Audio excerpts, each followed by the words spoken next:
बोलिए सद्गुरु श्री कबीर साहेब की जय। सद्गुरु श्री अभिलाष साहेब की जय। संत समाज की जय। भक्त समाज की जय।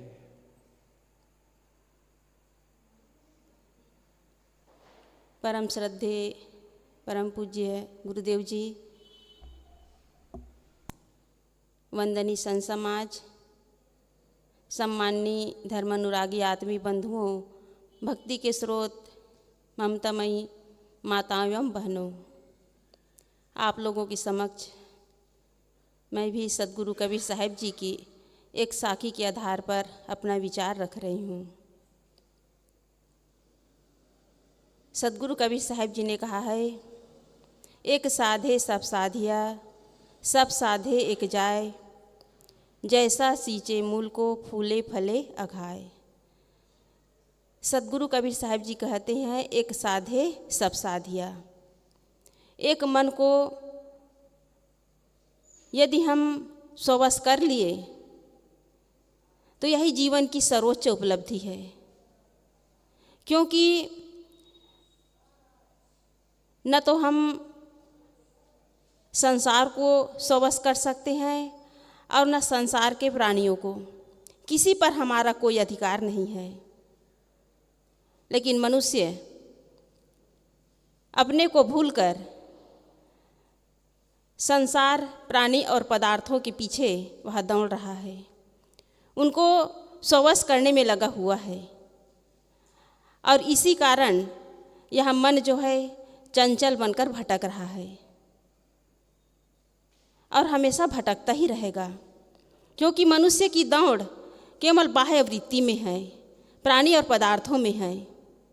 जब तक हमारा मन अंतर्मुख नहीं होगा, स्ववश नहीं होगा, भटकता ही रहेगा।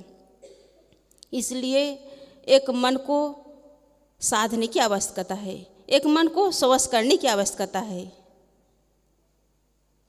संसार में जितने भी प्राणी हैं, सबके स्वभाव, संस्कार, विचारधारा अलग अलग है। एक ही परिवार में, एक ही समाज में रहने वाले लोगों के बीच विचारों में मेल नहीं है। इसी कारण परिवार में अनेक प्रकार के कलह उत्पन्न होते हैं। न पति पति के वश में है, न पत्नी पति के वश में है, न माता पिता अपने संतान के वश में है, न संतान माता पिता के वश में है। कोई किसी के वश में नहीं है। केवल हम भूले हुए हैं कि हमारे अपने हैं, और इसी भूल के कारण हम जीवन के सुख और शांति को खोते जा रहे हैं। असली भूल यही है कि हम अपने लक्ष्य को, अपने उद्देश्य को हम भूले हुए हैं। इसलिए किसी पर हमारा कोई अधिकार नहीं है। एक व्यक्ति जो है मंत्र जाप कर रहे थे, मंदिर में बैठ कर के मंत्र जाप कर रहे थे। उदाहरण है समझाने के लिए। तो देवता जो है विचार करने लगा कि ये व्यक्ति जो है मंत्र जाप कर रहा है मेरे नाम का, तो इस मंत्र जाप के योग्य है, आराधना करने के योग्य है कि नहीं, थोड़ा परीक्षा ले लूँ। वह परीक्षा लेने के लिए उस व्यक्ति के पास आया, कहने लगा कि क्या कर रहे हो? तो उसने कहा कि मैं मंत्र जाप कर रहा हूँ। तो देवता ने पूछा कि मंत्र जाप क्यों कर रहे हो? कहने लगे कि मैं देवता को अपने वश में करना चाहता हूँ। तो देवता कहने लगे कि अच्छा, तुम देवता को वश में करना चाहते हो? अच्छा ये बताओ, क्या तुम्हारे भाई तुम्हारे वश में हैं? तो वह व्यक्ति कहने लगा कि नहीं। क्या तुम्हारे माता पिता तुम्हारे वश में हैं? तो वह व्यक्ति कहने लगा कि माता पिता भी मेरे वश में नहीं है। तो देवता ने फिर पूछा, क्या तुम्हारी पत्नी तुम्हारे वश में है? तो कहने लगा कि वो भी मेरे वश में नहीं है। तो देवता ने फिर प्रश्न किया, क्या तुम्हारे नौकर चाकर तुम्हारे वश में हैं? तो उस व्यक्ति ने कहा कि नौकर चाकर भी मेरे वश में नहीं है। तो देवता कहने लगे कि जब तुम्हारे माता पिता, तुम्हारे भाई, तुम्हारी खुद की पत्नी, तुम्हारे बच्चे, नौकर चाकर कोई वश में नहीं हैं, तो तुम देवता को वश में कैसे कर सकते हो? बंद करो ये मंत्र जाप और आत्म साधना का काम करो। अपनी आत्मा को साधने का काम करो, मन को साधने का काम करो। ये मंत्र जाप काम नहीं आएगा। इसलिए मुख्य बात है कि हम अपने मन को स्वश करने का काम करें। हमारा किसी पर कोई अधिकार नहीं है। इसलिए सद्गुरु कबीर साहब जी का ये मार्मिक वचन है, एक साधे सब साधिया। केवल हम एक मन को साधने का काम करें, मन को स्वश करने का काम करें। कहाँ तक दौड़ेंगे?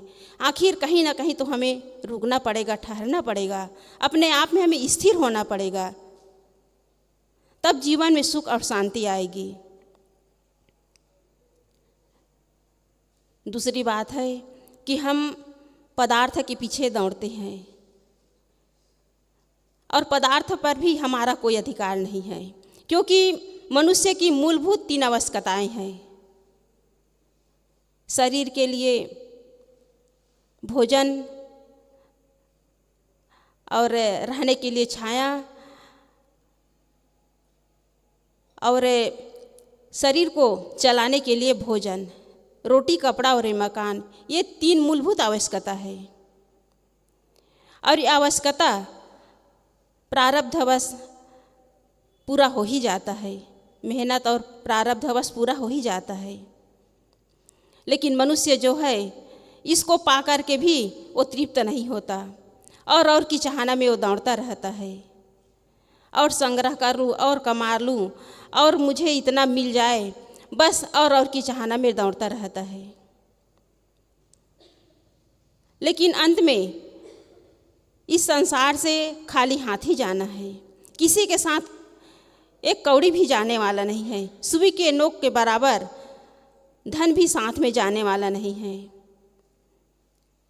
इसलिए पदार्थों का संग्रह मनुष्य को केवल बाहरी घुड़दौड़ में ही दौड़ाता रहता है और लोग दौड़ ही रहे हैं। एक घटना है कि एक बूढ़ा व्यक्ति जो है बिल्कुल मृत्यु के कगार पर था। परिवार के लोग इकट्ठे हुए थे तो बूढ़ा व्यक्ति कहने लगा कि मेरा बड़ा बेटा कहाँ है? तो कहने लगा कि पिताजी मैं आपके सिर आने पर ही बैठा हूँ, आपके पास में ही हूँ। तो वो बूढ़ा व्यक्ति कहने लगा कि मेरे दूसरे नंबर का बेटा कहाँ है?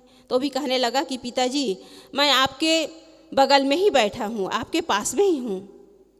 फिर कहने लगा कि तीसरे नंबर का बेटा कहाँ है? तो भी कहने लगा कि पिताजी मैं भी आपके पास भी बैठा हूँ। फिर वो बूढ़ा व्यक्ति कहने लगा कि चौथे नंबर का मेरा बेटा कहाँ है? तो कहने लगा कि पिताजी मैं आपके पैर के तरफ बैठा हूँ। तो कहने लगा कि मूर्खो, चारों के चारों यही हो तो दुकान पे कौन है? आदमी मृत्यु के करीब भी पहुंचकर पदार्थ के प्रति जो आसक्ति है, पदार्थ के प्रति जो आकर्षण है, उसको छोड़ नहीं पाता, जबकि सब छूटने वाला है। और इसी के पीछे दौड़ दौड़ करके मनुष्य जो है अपने जीवन में जो असली सुख है, असली आनंद है, उसे भूल जाता है। इसलिए पदार्थ में कोई सुख नहीं है। पदार्थ जीवन निर्वाह के लिए है, इसमें स्थायी सुख नहीं है और न पद प्रतिष्ठा में ही सुख है। आज पद के लिए होड़ लगी हुई है और उस पद को प्राप्त करने के लिए लोग जो है पता नहीं क्या क्या अपने जीवन में अनैतिक ढंग से अपने जीवन को खो रहे हैं। छल कपट, धोखाधड़ी, विश्वासघात, क्या क्या अनैतिक ढंग से अपने जीवन में युक्ति अपना रहे हैं केवल पद के लिए। लेकिन पद भी स्थायी रहने वाला नहीं है, पद भी छूटेगा। आज प्रधानमंत्री के पद पर हैं, राष्ट्रपति के पद पर हैं, क्या वे स्थायी उसमें रह सकते हैं? नहीं रह सकते। कुछ दिन के लिए ये पद मिला हुआ है और पद है तब तक मान सम्मान है। पद के हटते ही गरिमा समाप्त हो जाती है। इसलिए पद में भी स्थायी सुख नहीं है। ये शरीर भी अपना नहीं है। जिस शरीर को हम अपना मार रहे हैं, ये शरीर भी अपना नहीं है। शरीर हर क्षण मृत्यु की ओर बढ़ रहा है। बचपन से बालपन, युवा, प्रौढ़ और जर्जरता की ओर शरीर बढ़ रहा है। शरीर पर भी अपना अधिकार नहीं है। आप लोग तो जानते ही हैं, माइकल जैक्सन वो चाहते थे कि मैं 150 वर्ष तक जिंदा रहूँगा, और 150 वर्ष तक जिंदा रहने के लिए अपने घर में हर चीज़ की व्यवस्था किए थे। वो ऑक्सीजन के कमरे में रहते थे। डॉक्टर रोज़ उसके शरीर का चेकअप करता था और उसका भोजन लेबॉर्ट्री में चेक होकर के आता था, तब वो खाता था। रोज़ उसे एंटीबायोटिक का इंजेक्शन लगता था, क्योंकि वो अपने काले शरीर को गोरा बनाए हुए थे, प्लास्टिक सर्जरी कराए हुए थे। इस कारण उसके शरीर में खूब दर्द होता था, और दर्द से निजात पाने के लिए वो रोज़ इंजेक्शन लगवाता था। लेकिन अंत में क्या हुआ, उसे भी इस संसार से जाना पड़ा। केवल 50 वर्ष की आयु में माइकल जैक्सन को इस संसार से जाना पड़ा। शरीर पर भी हमारा अधिकार नहीं है। इसलिए सदगुरु कबीर साहब जी कहते हैं, एक साधे सब साधिया। केवल एक मन को स्वस्थ करने की आवश्यकता है। केवल हमारा मन पर हमारा अधिकार है, किसी पर हमारा कोई अधिकार नहीं है। इसलिए मूल बात है, हम अपने मन को स्वस्थ करने का काम करें। ना प्राणी हमारे अधिकार में है, न पदार्थ है, और न ये शरीर। सब क्षण क्षण छूटने वाला है और छूट ही रहा है। इसलिए हम सजग सावधान रहें और मन को हम अपनी आत्मा की ओर केंद्रित होने का काम करें। और यही जीवन की सर्वोच्च उपलब्धि है, केवल मन को स्वस्थ करना। बस इतना ही कहकर मैं अपनी वाणी को विराम देती हूँ। बोलिए सद्गुरुदेव की जय। अभी हम सब कबीर साध्वी आश्रम नवागांव से पधारी हुई साध्वी सुश्री समता साहब जी के बहुत ही सुंदर विचार श्रवण कर रहे थे कि हमें अपने जीवन को सुंदर बनाने के लिए, व्यवस्थित बनाने के लिए क्या करना चाहिए। हमारे जीवन में केवल एक ही चीज़ है जिसको हम सजा करके, संवार करके, अच्छा बना करके अपने जीवन को सुंदर बना सकते हैं। वह है हमारा मन। सिर्फ मन ही एक ऐसा माध्यम है कि जिसे हम सुंदर बना सकते हैं, उसे ही सुधार सकते हैं। और इसी के सुधर जाने से हमारा संपूर्ण जीवन सुधर सकता है। बहुत ही सुंदर विचार श्रवण किए। आगे विचार रखने के लिए मैं निवेदन करता हूँ श्रद्धेय संत श्री गुरुभूषण साहब जी से। आप आएँ और अपने विचारों से हम सबको लाभान्वित करने की कृपा करें।